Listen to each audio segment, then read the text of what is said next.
si jaallata si abdata si dhaadata si kakata inni keetii caayaa qalbii kennaa waaqaa haqa rabbii jabeeffadhu sirrii qabii jabeeffadhu haalaan qabi akkasii ka akkas haya tole an artist Awwal Usmaan jedhama. Awwal Usmaan ana haaduf. Ana. Awwal Usmaan yeroo amma hojii akkamii irratti bobba'ee kan jiru?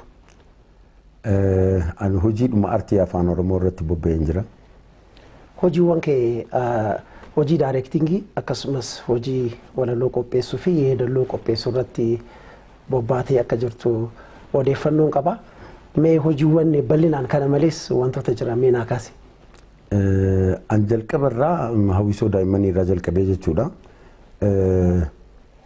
Shubbisa isin hojjedhaa ture. Walaloo yaadaloon hin qopheessaa waltajjii hin geggeessaa.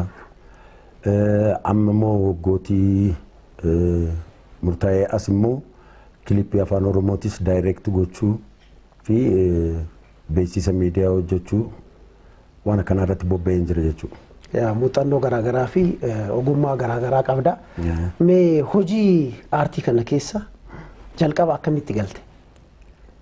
Mana barumsaati. Mana barumsaatiin hawwisoo mana barumsaa miseensan ture. Tarii bakka hundattuu miseensa hawwisoo san keessatti shubbisaallee weellisaallee barreessaallee hundan ture araddaadhaan sadarkaa aanaa akkasuma jecha ani yaadni kiyya kan biraa ture baharri artii kun achumatti naan bifatee hanga ammaa kun keessuma jira jechuudha. Yeroo ijoollummaa keetii maal ta'uudhaaf hawwaa turte? Ani waan si ajaa'ibu teeknishaan elektirooniksii meentinaansi gochuu waan akkasii san ijoollummaarraa ni yaalaa ture. Waanuma san guddifachuu yaalaa ture.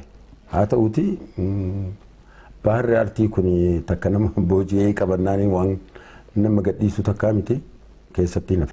Waltajjii siin beeksistaa kiliipota garaagaraallee haalli itti beeksisaa jirtu jira. Mee amma kilippii tokko naa beeksistaa? Yaa salaam! Argaa dhageettii tolee qulqullina sagalee yaa weellisaa sagalee kiiloolee akkatti namatti tolu kana daawwachuun hojjetan akkanatti yookaan itti dhiisuudha. Weellisaa ebalu. Asumatti abeefoo maaliifuu booda herreegansi gaafadhaa beekte? Waltajjii beeksisuun kun amma kilippota bifa akkasiitiin yoo beeksistan namoonnis kilippii kana tokkoffaa gabaasiin argatu. Hojii hojjetan sanallee uummata biraan gahuudhaaf carraa gaariidha. Kan biraa hanga ammaatti kilippii meeqa kan qajeelchite yookiin direct kan goote? Kilipponni ani hanga ammaa direct godhe lakkoofsaan 200 oli. Sadarkaa kilippiitiin. Sirboota immoo walaloo fi yaadaloo qopheessuudhaan kanin ani hojjedhe 1000 oli. San weellistoota Oromoo ka anin kennineef yoo lakkaa'e naa wayya. Ka kenneef yoo lakkaa'e ka du'ees, ka biyyaa ba'ees, ka biyyee ta'ees hedduu isaan waliin gahuu hin dandeenye. Heddummina qabaatu. Achi keessaa garuu mee hamma ta'e?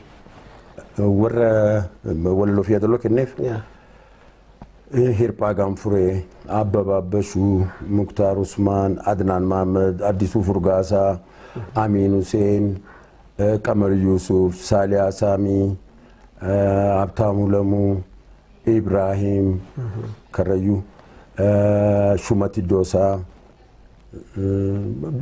Lakkaa'eetti of duratti anis koompitara koo banadhee fuuldura ta'uu qaba hunda waliin gahuudhaaf. Baay'eedha isaanii hojii gaariidha hojii fakkeenyummaas qabu. Kana keessa kilippii isa jalqaba hojii daayirektaraatiin hawaasa waliin kan si barsiise isa kamidha? Sirba wallee Suudaaniitiin beekamu tokkotu jira. Masheena ka jiru san yeedaloodhuma san irratti walaloo jirree Oromiyaa goone maafteenya Tiyyaa daadhii fi giiftii daadhii obboleeyyan. Sirboottan akkamiiti kan qopheessuu jaallattu? Kan aadaati moo kan ammayyaati? Ani garguddinni kanneen ani qopheessu sirboota aadaati. Kan ammayyaa kanneen ammayyaa ani qopheessu immoo jiruuf jireenya uumaadhuma Oromiyaadhuma tana faarsu. Fakkeenyaa kan akka Amiin Huseen Oromiyaatti naannaa kan xiyyaa fa'aa sunis Oromiyaa xiyya naanna'aa waan akkasiisan ani Oromiyaa tana ibseen fixu beekte waa'ee Oromoof Oromiyaa kan yeroon dubbadhu walaloonis yoo sirbin irraa dheeratee irraa dhaabe malee waan dhumatu miti hin dhumatu. Volume 2 volume 3 jedheetiin lafa kaaya malee.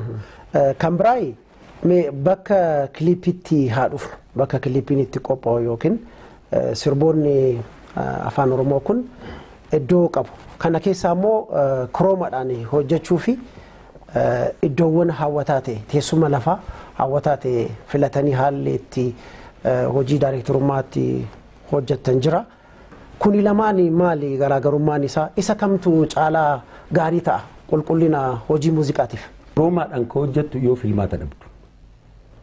Ani Oromiyaa tana wanni jecha waa'ee Harargee waa'ee Wallagga kana qabaa dubbachaa asii na duubaan kiroomaa viidiyoo biraa deemsisuurra silaa danda'ee humni jiraate jechuudha. Waa'ee bunaa yoo dubbadhu bun biratti argamee waa'ee maangoo sana yoo dubbadhu biratti argamee waa'ee albuuda Oromiyaan qabduu ibsas biratti argame osoo akkasitti live hojjennee daran bareedaadha. Kiliippii san keessatti namni dhaamsa koosan qofa osoo hin taane waan ani jedhu san ana cinaatti laalaa daran bareedaa ta'ee hawwataa ta'ee mul'ataa ture. Rakkinnatu akka kiroomaa hojjettu si godha. Hojii daayirektingii fi keerograafiin maali garaagarummaan isaanii? Kanuma jala keerograafiin daayirektingii kana jala jira. Daayirektarri jalqaba kana daayirekti godhu kun keerograafii sanis itti amaneeti. Yookiin shubbisaa tokkoof kenna shubbisaallee haa qabaachuu baatu wanti tokko wayita waraabbu iddoo waraabbii irratti kana ta'e ka jedhu san yoo daayirektarichi itti amane hojiin sun hin bareeda hin bareedu weellisicha shubbisaa yookiin editara yookiin maal waa hundinuu daayirektara kana irratti ka hundaa'e kana beeki miidhaguufis miidhaguu dhabuufis. Kanaafuu keerograafa sirboonni maaliidhaan walgatanii taatu gaaffii kana na gaafatte sirba aadaa ta'ee osoo shubbisu keessa ammayyaan dhufa. Wal maka keessa wal maka osoo asii shobotee taphatu alamiyyee sooraanis jidduu itti dhufa. Sirbi hundi dhaqeetuma gara tokko jallisu yookiin jedhanii deebisu waan aadaa keessa hin jirre tokko makachuu jalqaban. Aadaa naannoo sanaa sirriitti hin ibsu. Hin ibsu. Qabatee socho'ii lama qaba lamaanuma saniin akka miidhagutti lookeeshina kee seetaappii jijjiirachaa miidhagsuu dandeessa. Malee makuu jechuun aadaa san sharafu, aadaa san balleessu, aadaa san dhoqqee dibuu jechuudha. Makuun waan aadaan hin qabne fakkeenyaa nuti ammayyaayyuu yoo hojjennu amma sirba ammayyaa osoo hojjechaa jiru ani asii qullaa uffatanii dhufanii ka sarbaa mul'isu ka harma mul'isu ka handhuura mul'isu uffannaa uffatanii yoo dhufan waraabuu fi miti ani kaameraa yoo oon hin goonu tumbuun. Safuu uummata keenya. Safuu jiru hawaasa kiyya laalee waan Oromoon fedhu waan aadaan keenya fedhu kanarratti hundaa'eeti waraabbii kan waraabu jechuudha. Awwal Usmaan hojii aartii garaagaraa irratti bobba'ee kan jiru carraa kanaan kara biyya alaa deemuu argattee jirta? Laga Awaashni beeytaa mi'a Awaashin jalqabarraa qabee bitaa mirga misoomsaa deemee osoo biyyaan bahin biyyatti deebi'ame. Kanaaf lagni Awaash biyya jaalannaa isaan biyyaa baanaa carraa san argannullee inni kana booda yoo lafa jala dabree ka biyyaa bahu ta'e ani hin beeku san rabbitu beeka. Anillee akkuma laga Awaash osoo asuma Oromiyaa irraa margee Oromiyaatti osoo Oromiyaan bahin wanni itti deebi'a malee biyya baheettis hin beeku. Carraan 2 3 4 illee ta'u naqunnamus akkaataa adda addaatiin osoo galmaan hin gahin hafe malee carraan akkasiillee inuma dhufaa ture. Hojii aartii kanaan bakka baay'ees Oromiyaa keessa naannoftee jirta. Si bira mudannoon hin dhabamu yaada jedhuun qaba. Mee waan si mudate yoo jiraate? Waraabbii kiliipii irratti mee hooma waggaa gabaabaa tokko si taa'imu. Sirba Anwar Badhaanee taphatu tokko jira. Miidhagee caaltu jedhu mucayyoo biyya alaatti geggeessee inni hiyyummaan irraa hambisee maatiin isa biraa fageessuuf jecha alatti ergan. Kilipii san irratti nama waardiyyaa naa ta'uu barbaadeen dhabe. Ijoollee nama ani waraabamuun fedhaa meen aktar ta'uuf waa hedduuf hin gaafatu. Bakka waardiyyaa wanni baaseef sanitti nama waardiyyaa naa ta'uu dhabe guyyaa sadii osoo waraabbii malee turre. Kaaf kaanii uffata fudhadhee anumti uffadhee waardiyyaa ta'ee seeneef. Isa yeroo waraabnu argite ka uleedhaan balbala irraa deebisa Anwaariin. Eeyyeen. Innillee imimmaan inni itti buusaa sirbu jira. Amma iddoo inni isiin mana maal fakkaatu keessaa baatee boolee deemte. Inni immoo konkolaataa sin qabu taaksiyyuu kontiraata qabachuu hin dandeenye siiti baasiidhaan deema. Yeroo deebi'u dallaa inni itti galu takka argitee kilipicha irratti. Dallaa san amma dhaabbanne kaameraan bitaa mirgaan onni jaa osoo garagaltee nan laalinan deemituma ulaasan dabriituma seeniin jedheen. Akkana mamin nama bakka gaddeetuma woniidhaan deemu akkasitti deemu jedheen. Anwaar haa jedhe ana duuba dhufee dabre kaameraa seenee jechuudha. Dabree dallaa san lixa. Balbala akkana of jalaa qabee isuma wonni jedhu gara gubbaatti adeeganyaa ushaalee jedhanii iyyan. Anwaar kee ka achii garagalee fiiginsan se'in ka inni fiige. Nu jidduudhaan hogguu ba'u kaameraan kan lafa kufuuf deemu isatu itti bu'ee bar kaameraatti jechuudha. Natu qabe adeeganyaa garagalee eenyutu garagalee adeeganyaa ushaa san laalee ka garagalee jedhu kaameraa maaliin hin jiru achumatti kan. Hojii biraa immoo ammas qabda. Raapariidhas kilipii irratti haalatti raaparii ta'eetillee hojjette jira. Mee isa immoo qabatamaadhaan daawwattoota isii akkam seete albama Amiin Hussein san aanatu hojjete. Yeroon barreessu ani seenaa dhugaatiin barreesse walaloof wanti sani. Waan inni qabu waan jarri lamaa walii ta'an waan beekuuf waraqaa irra kaa'e innis seenaa kiyya barreessitee waan kana jedhe innis hojjanne erga fixneen booda rabbumaa jedhinaan jedhe abool anumaa hojii waraabame bakka fiichariingii tana atummaan lakkii dulluma keessa obboleessoo raappariitti na deebista ani bar jaarsaa manguddoodha atumtiin hojii waraabamtu malee. Daareektaroonni kiyya immoo baay'inni isaanii rabbisitti hin fidin kaa. Addisuu Furgaasaa sansalata mormatti na godhaasiin. Adnaan achi shaashii matatti na hidha. Raaparii ofirraa hin kukkutee baase malee waan si ajaa'ibu editingii irratti kana baasi jechaa baasise malee tuupaakiin na fakkeessan jechuudha. Sirboota kumaa ol hojjedhe kana keessaa takkittii kanarratti seennaan takkittii tanatti seennaan isin tun iftee mul'attee akkam raappiin sun takkittiidha taniin hojjedheera. Mee takkuma sana daawwattoota keenyatti agarsiisime. Si jaallata si abdata si ndaadata si kakata inni keetii caayaa qalbii kennaa waaqaa haqa rabbi jabeeffadhu sirri qabi jabeeffadhu haalaan qabi akkasi ka akkasi haya tole. Nyaata malee kuusaa haala malee keetii nyaata malee kuusaa ifaan fuula keetii. Gabareedu yaa walala yaa mee otuuna dhiitala akka dhukaa icha qilleensi jaallata hiyyaatini taate faaya jiru isaa inni keetii ati kansaa akkam baane taate seete garaa isa akkasika akkasi. Faaya jiru miidhagsitu soora lubbuu filatamtu nadii dammaa yaa mee otuu takkitti saasuma caaltu siin kakkata si jaallata siin dhaadata si abdata inni keetii caayaa qalbii kennaa waaqaa haqa rabbii jabeeffadhu haalaan qabii jabeeffadhu sirri qabi akkasika akkas haya tolle.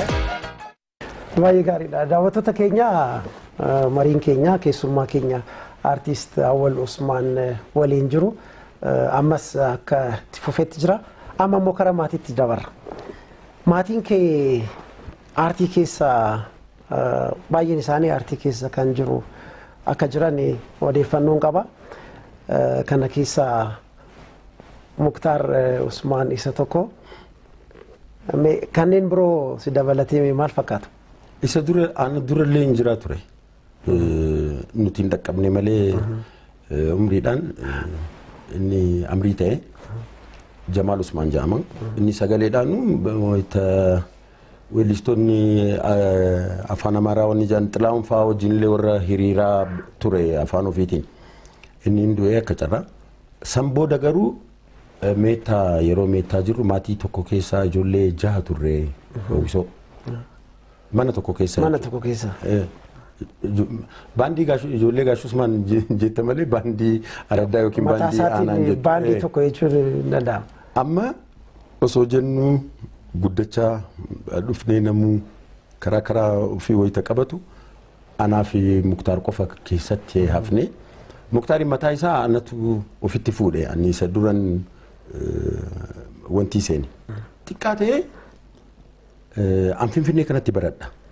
Finfinneetti osoo baradhu ana bira dhufee inni. Ana bira dhufee 2-3 na bira bulee yoo deebi'u kiraarii takka bitee kenneef.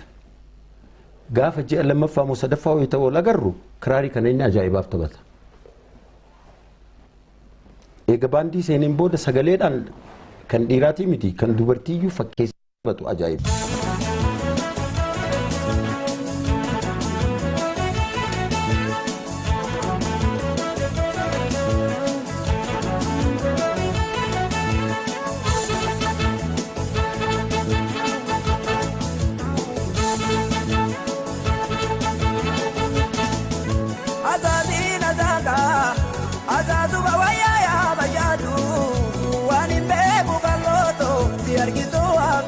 Kajabitina burratu azadina dana azazu bawaya ya bajadu wani bebu kaloto si argitu akarbina kajabitina burratu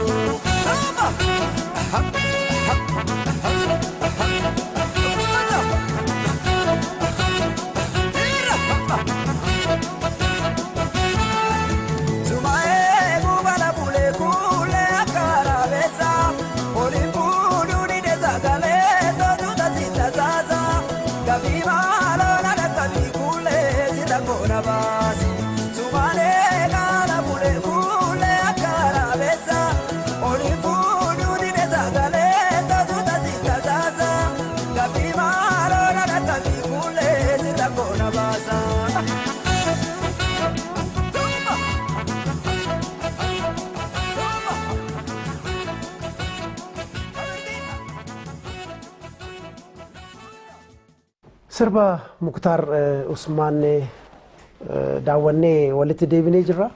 Mee sirba Muktaar kana daawwatamaa jira. Sirriittis dhaggeeffatamaa jira. Iccitiin isaa maalinni? Asaasuma tanatu iccitiidha waan biraatii miti. Takka akkaataa inni itti sirbe seera muuziqaatiin baarii keessatti jechoota maranii dabru akkaataa jechoota maranii darbuu hoo jennu mee haala kamiin? Amma fakkeenya bakka namni hedduun gaaffii sirba kanarratti na gaafatu ani hin beeku qalooto si argitu waan qalbiin akka jabbiitti na burraatu maree bira dabra yoo normally ani hin beeku qalooto jedhee akkanatti baariin alla jalaa ta'uuf deema. Inni muuziqaadhaan nama leenjii guddaa muuxannoo guddaa qabu ati waan laafaallee waan du'aa yoo itti kennite lubbuu itti uuma. Kan biraa moocitiin isaa hasaasiin isaa waa'ee jaalalaa kana yoo kaasan bara atiin amma haadha manaa qabdu ijoollee horattee bultii qabdu kun waan keessa dabartee dhufte waan beektuuf akkaataa haadha manaa kee itti argatte sanis ni beektaa jiruuf jireenya keessa jaalalli ni jira. Abbaa fi haati ilma yeroo lalan kan dur maaliif hin yaadannee ijoolleen jettu sun kanaaf maaliif waan ofiif keessa dabran jechuu walitti hasaasuun kun jaalala wanti jedha. Naman amantuu xalayaa barreessiteen kennitu ol qabdee sagalee lallabdee dubbachuufis bubbeetu dubbii geessaa jedhu dubbeen iccitii facaasaa jedhu bubbeen kanaafu walitti hasaasta wanti walitti hasaastu kun himmi'a kanumatu ashaboo ta'eef na fakkaata. Kana malees walaloon isaas yeedaloon isaas akkaataa meeshaaleen muuziqaa sunis itti qindaa'an sun kun hundi wal qabatee hawwattummaa sirba sanaa muuziqaa sanaatiif shoora olaanaa gumaachee jira.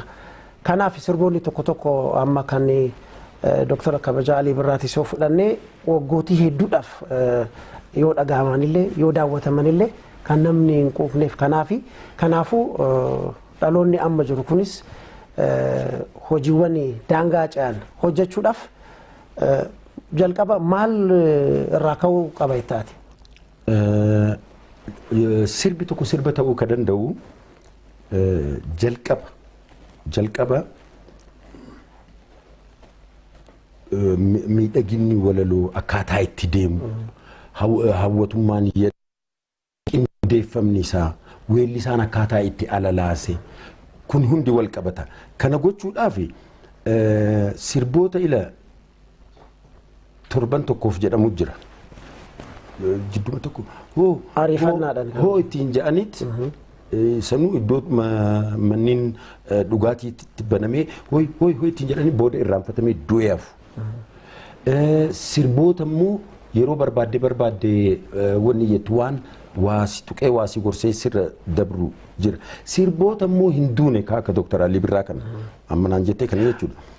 Kunniin takka jiruuf jireenya aadaa Oromootiin waliin dhabanii tokko jedhu.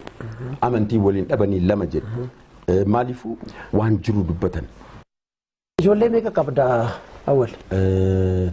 Awwal Usmaan Boonaa abbaa ijoollee afuriitii intalli lama dhiirri lama. Ijoollee kee keessa ogummaa aartii kana dhaallachuuf yaalaa kan jiru jira? Hanga ammaatti irratti hin agarree mana keessatti yeroo ijoollee wajjiniin saampila hojjennu gara istuudiyoo osoo hin gahin jechuudha. Yaadni isaan jidduudhaan bu'anii nuuf kennan yaada gabbataadha. Garuu immoo hojii kooti jedhanii qabatanii isaanii waan kana shaakaluuf isaanii waan kana irratti dhama'u nan muudanne hin jiru haga silaa. Kanaafuu akkaatuma fedhinnaa isaaniitiin deemaa jirudha. Waan gaariidha. Mee amma immoo karaa rakkoolee gurguddoo muuziqaa Oromootti haa dhufnu. Inni tokko qulqullina dhabuu akka ta'e kaasnee jirra. Mirga abbaa uumee wal qabatee koopiraayitiinis akkasii. Rakkoolee kanneen biroo maal faadha ijoo kan ta'an mi'a kaasne? Muuziqama idduma muuziqammaan itti hojjetamu. Amma durirraa qabee hedduu jira zamana dheeraa bakka itti filatame. Humni nama daangessa. Faayinaansaalii jechuudha. San dhabuurra bakka tokko deemee 50,000 ko hojjetu san asitti 5,000 bakka hojjetuuf yoo deemee hin hojjeta. Dibbeen dhaabnaan muuziqama se'a. Maaliifuu hubannoo muuziqaa waan hin qabneef.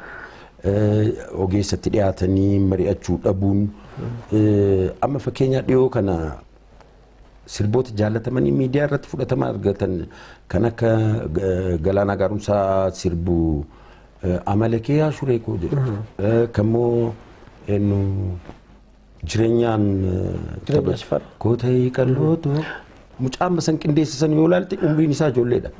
Dinqisaa jedhama. Umriin isaa baay'ee ijoolleedha. Wanni inni hojjetu immoo mucaan kun kanumaaf uumame. Anu zamana dheeraa muuziqaa kana keessa osoo jiru san hin beeku. Namaan walitti baata kana. Odeeffannoo fudhachuudhaan walitti baata. Takkitti maachi oorruu kee lafa qabdu gurgurattee yookiin immoo qotiyyoo morma tokko qabdu isallee gurgurattee muuziqaa hojjechuuf as dhuftee nama afaan hin beekne, nama aadaa hin beekne, nama seenaa hin beekne harka buuta maallaqni kee hin dhuma saalfattee biyyatti hin deebitu asitti hafta. Ka akkasiisantu heddumaateet muuziqaan illee daangee koopiraayitiin ala qofaa miti. Kanaafuu amma rakkoo koopiraayitii hambisuudhaaf hawaasni keenya maal gochuu qaba? Ofiin boonuu fi waan hojjetamee dhiyaate san orjinaala bitu sun artii fi artiistoota illee surphaa hin gabbisaa hin guddisaa hanga daangaa bakka sadarkaa addunyaan irra jirtu dabarree irra deemuu dandeenyaa turre barra akka kennaa waaqni nuu kenneef waa hedduu qabnaan nuti muuziqaa afaan Oromoo keessatti wannummaan addunyaa tanarra jiru wanni hin jirre hin jiru akkaataan muuziqaa jechuudha. Kanaan fayyadamuudhaaf sabboonummaa afaanii qabaachuu. Sabboonummaa afaanii qabaachuudha kan biraas immoo kaasetii yookiin CD oriijinaala ta'e bitachuudhaan itti fayyadamuunis waan gaariidha. Rakkoolee biraa kaastu jira kanarraa kan hafe? Kanarraa kan hafe artiistoonni hojii hojjechuudhaaf barbaadan hojiin kun muuziqaas ta'uu mala, fiilmiis ta'uu mala yookiin immoo baacuu gaggabaabaas ta'uu mala, tiraajedis haa ta'u koomedii hojjechuun hundayyuu ogeessaaf dhiisu. Ogeessi kaameraa addaa, daayirektarrii addaa, keerogiraafarrii addaa, kan lookeeshinii sii filuu, kan maal siin jiru. Kun hundinuu abbaa qaba. Ka barreessu, ka yadaleessu, ka qindeessu. Kun hundi adda adda. Kanaafuu mari'achuu fi nama isaan barbaachisu taargeet godhanii kiyyeeffatanii ka biyyaa dhufan san argachuuf walitti ba'uuf information nama sanii guutuu argachuu waan qubsaa ta'e hojjetan akka amma kunoo televezyiinii Oromiyaa torbaniin kophii abbaa torbee dhiyeessu kanatti dorgomaa ta'anii argamanii sadarkaa tokko hanga 10 top 10 keessa seenuudhaaf waan gaarii hojjetanii fidanii dhufu. Televezyiinii immoo amma erga abbaa torbee jalqabee as argita waan babbareedatu dhufuu jalqabe. Dorgomaatu dhufa. Akkuma san immoo televezyiinis miidiyaan angulaalee waan wantii qaban dorgommiif dhiyeessu san keessa hawaasni irratti hirmaate akkuma amma arginu kanatti waan filatamaa ijji namaa kun waan gaarii arguu fedha. Gurri namaa waan gaarii dhaga'uu fedha. Waan akkasiisan hojii qulqullina qabu hojjannaan rakkoon gabaa jira amma yeroo kana. Waa tokkos taayimu silaa qulqullinaan hojjetamee koopiraayitiin dhabamee maal jedhamee artistiin Oromoo tokko albama guutuu sirba 12 yookiin 14 qabatu miti. Singilii takka hojjetee miliyeenara ta'a waan si ajaa'ibu. Inni miliyeenara ta'e jechuun immoo hawaasa isa faana jiru hunda duroomse jechuudha. Waan si ajaa'ibu jechuudha. Kanaafuu hojiin qulqullina qabu jiraannaan gabaan jiru baay'ee abdachiisaa akka ta'edha kan kaasaa jirtu. Afaan faranjii bitachaa hin jirru. Afaan hin beekne meeqa bitachaa hin jirru. Afaan Oromoo maaliif oriijinaala bitachuu dadhabna? Oriijinaala yoo bitanne ofis guddisna. Takka afaan kootiin guddise, afaan koo, seenaa koo, aadaa koo barsiise jechuudha. Artisticha artii guddise jechuudha. Kanaafuu wanni hin dhaammadhu kanuma. Kan biraa mee fuula dura Awwal Usmaan irraa maal eegganna? Amma Oromiyaa guutuu tana yeroo naanna'u maaliif sirraa CD tokko maaliif dhabnee taphuma gaggabaabaa yeroo waltajjii beeksistuu hojjettu san wanni itti deebiftee maannaan jiru. Amma ijoollee dhumateenya wajjin karoorfannee jirra. Karoorfachuu qofa osoo hin taane immoo wanti iyyuu itti buunee dhugoomsuutti jirra. Yoo rabbi jedhee guyyaa kana yeroo kana hin jedhu BCD takka qabadheen uummata kootii dheeraadha kan jedhu wanni qaba. Hojii milkaa'ina hojii kanaatii fi maatii keessa dabalatee namoonni hedduun kan si duukaa dhaabbatan jiraachuu danda'u. Mee carraa kanatti fayyadamiiti namoota galateeffachuu barbaaddu soo jiraatan galateeffachuu dandeessa. Miliyoona harkisee ilaalkuun kun carraan argamne. Jalqaba haadha manaa koo Hawwii Haashim maatii koo guutuu miidiyaa televezyiina Oromiyaa garmaleen galatoomfadhaa. Wayita amma kophatti akkanatti TV banatee kophaa jiru kanaa miti wayituma dur ETV keessa sagantaa dhangaa hojjetamurraa jalqabee dhiyeenya hojii keenya promoot nu gochuudhaanis miidiyaan kallattiidhaanis ta'u harka jalaan baay'ee galatoomfachuun fedha. Akka dhuunfaatitti immoo namoota yoo lakkaa'e tokko lamaa miti. Zarihuun Taaddasaa hedduun galatoomfadhaa. Ijoollee furii as naannoo inni abbootii qabeenyaa hedduun galatoomfadhaa. Isheetu Warqinaa hedduun galatoomfadhaa. Hundayyuu silaa danda'e akka daaqoon caacuusii qabattee deemtu kanatti as jalatti hundayyuu walitti qabadheen deemaa ture.